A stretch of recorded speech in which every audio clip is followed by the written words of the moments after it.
Hello class, let's look at section 5.6. We're going to divide this into two parts. This will be part one, linear inequalities and systems of inequalities. So first thing, let's do a quick review on graphing a linear inequality. So for example, if we had 3x minus 2y is less than or equal to 6. So on this one, I could subtract 3y, there's 3x from both sides. So I have a negative 2y is less than or equal to negative 3x plus 6. Divide by negative 2, divide by negative 2, divide by negative 2. Dividing by negative 2, remember, reverses that inequality. So now I have y is greater than or equal to 3 halves x minus 3. To actually graph this, let's just do it as an equation. So y equals 3 halves x minus 3. If I were to graph this, I would have an x-intercept at negative 3, slope of positive 3 halves would put me there at 2 as well. Now, inequalities, this less than or equal to sign, anything with equals to means I will include it. So this will be a solid line. Now, I want y values that are greater than or equal to the negative 3 halves x minus 3. So I treat this is my line. Negative 3 halves x minus 3 is the line. And I want y values that are greater. So I think of that as up.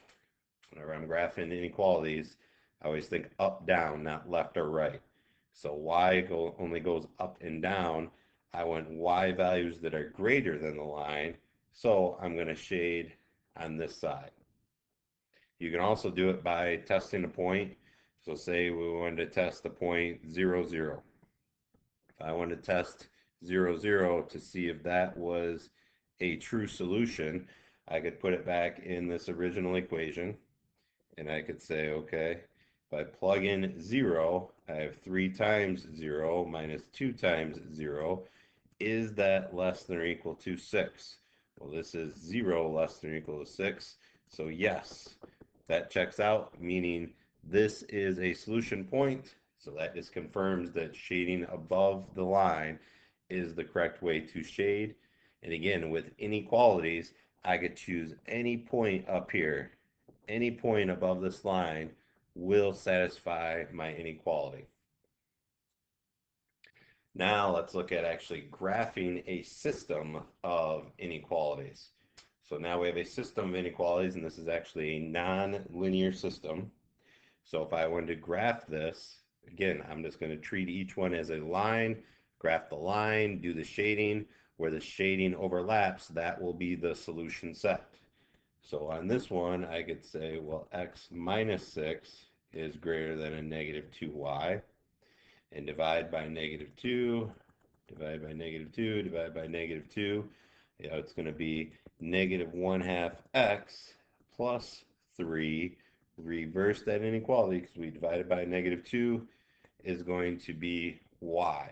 So to do this one, I'm going to have an intercept here at 3 as my y-intercept, and I'm going to go down 1 over 2. Down 1 over 2, down 1 over 2 is actually across here at 6.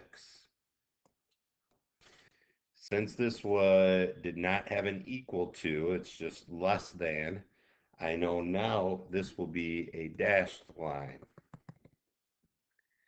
And again, this represents my line, and I want my line to be less than y, so I'm going to shade above. And I'm just going to make a little arrow there right now. I'm not going to do the shading. I'm just going to make a note to myself that eventually I'm going to shade above this line. Looking at the second inequality, if I divide by 2, divide by 2, I have 1 half x squared is less than y. So this one, let's make a quick little t-chart to see what our values are going to be. If I did a negative 4 squared is 16, divided by 2 is 8.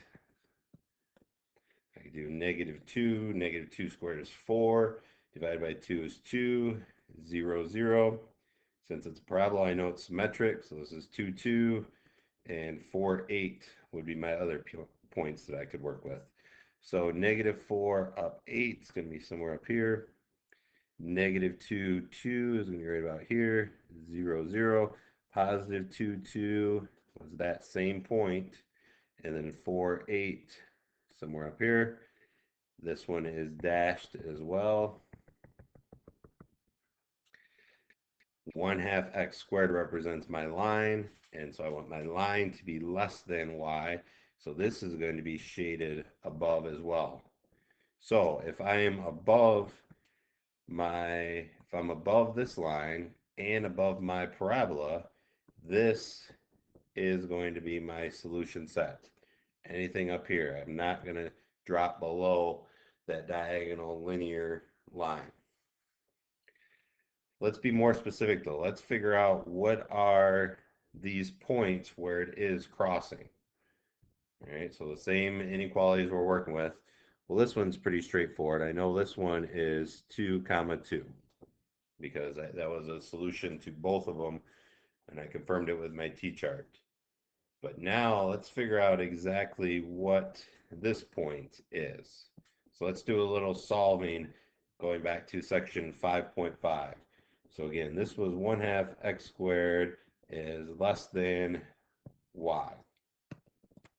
I could treat this just as an equation. So 1/2 x squared will say equal to y. I'm going to substitute that in directly for that y. So I'm going to say x equals 6 minus 2 times 1/2 x squared. If I were to solve this, the 2's go away. So it's x equals 6 minus x squared. So I'm working with a parabola. Put this in standard form. If I subtract or add x squared to both sides, I have x squared plus x, and let's subtract the 6 now equals 0. Solve by factoring two numbers I multiply to get -6 that add up to be 1 would be a 3 and -2. So this is x plus 3, x minus 2 equals 0. So therefore x has to be -3 and a +2. Well, we've already confirmed that 2 works. We know that's that point there. -3, yeah, we could have solved from the graph that -3 is my solution, but we just confirmed it. Now to figure out that y value, let's plug it back in. So if I used my 1/2 x squared equals y and said 1/2 times -3 squared equals y, this would be 1/2 times 9 equals y. So this would be 9/2 for my y. So this point is -3 comma 9/2. All right, so again, the solution of inequalities is all of this up here.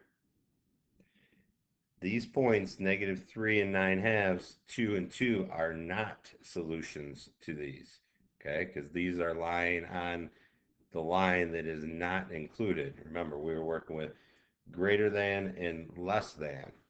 So there's no equal to that's involved here. So those are just for clarification when we're graphing it, but really it's any point up here will be a solution to these inequalities, this system of inequalities. So 5.6 part 1 is in Math Excel, due Sunday 4/19 by midnight.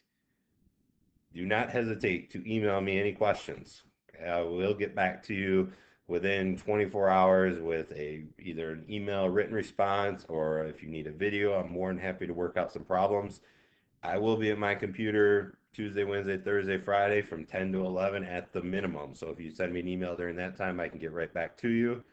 Or if you send me an email outside of that, we can set up a video chat. I will reply if it's just a question that I can answer through email, whatever we need to do to make sure you understand this material. So again, if you have any questions, do not hesitate to ask.